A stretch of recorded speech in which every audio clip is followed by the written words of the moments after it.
Okay, God is not mentioned in the book of Esther. And why do you think that is? And how did it get put in the Bible if the name of God isn't mentioned anywhere? What do you think? Any ideas? His fingerprints are on every page. And we'll see that. We'll see that God is laying out a plan, just like the songs that Mary chose for us. Those songs talk about the plan He has for us.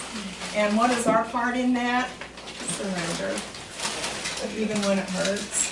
Do you think Esther liked what God put her through? And we're going to talk a little about that. It sounds really elaborate, like, ooh, Esther, ooh, yeah, she was this little orphan girl and she became a great queen. But you know what? There was a whole lot more to it. And it really wasn't all that good of a deal for her. So could it be that God is more concerned about getting the job done than He is about getting credit? Isn't that an interesting thought? Are we that way?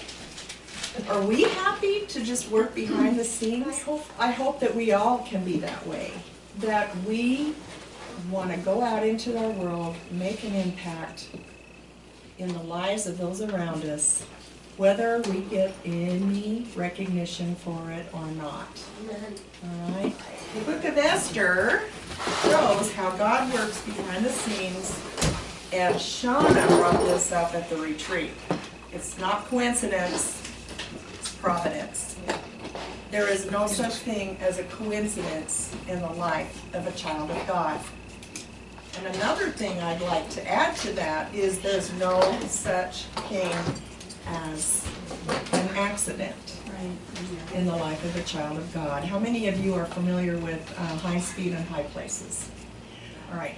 The author wrote at the very beginning as her introduction that very thing. There is no such thing as an accident in the life of a child of God.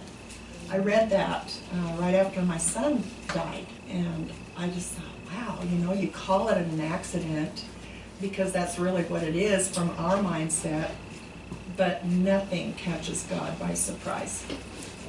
Even that bad, horrible thing that has happened to you that maybe you're harboring inside, maybe you were a little girl when it happened, God, we're going to find through this book of Esther that He can make good out of even the ugly things. And He can use evil, wicked people, even, as you'll see in this book of Esther. So, you know, if there's something that's haunting you and something that's eating at you and something that you're just having very great difficulty letting go of, I want you to consider that. It did not catch God by surprise. Jesus Himself said, in this life, in this world, you're going to have tribulation, right? So, it's living on planet Earth, isn't it? And it's hard sometimes. So, that's what we're going to get out of the Book of Esther. Hadassah, that's my granddaughter's name. And it means, it's a Jewish name, it means myrtle. And the myrtle tree was what they planted to take place of the thorns and the briars. And in the same way, you know, we have thorns and briars in our lives. Those things I was just talking about, those things that happened that we didn't like. And God, who is the great restorer God, He restores the years the locust has eaten. He comes along and He makes everything new. Forgiveness, acceptance. All we do is we come to the foot of the cross and say, Jesus, I give my life to you. I don't understand it. I don't understand why this happened.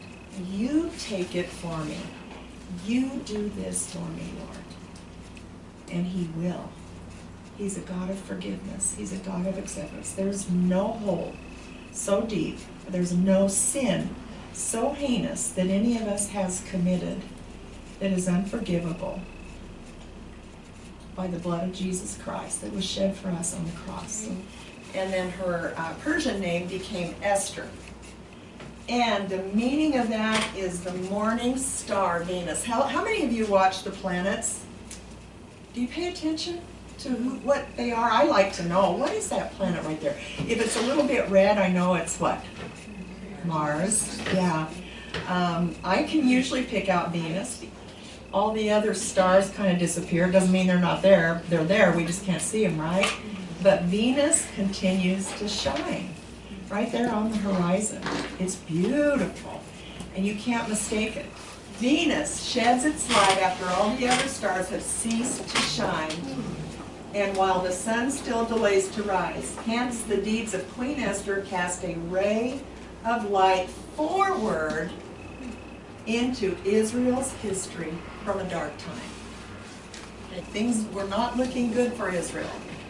And there's this light that, and this hope. Yes, this is a picture of what Jesus Christ has done for each one of us. God, we are standing boldly at His presence tonight because we've been clothed with His righteousness. Amen. Hallelujah.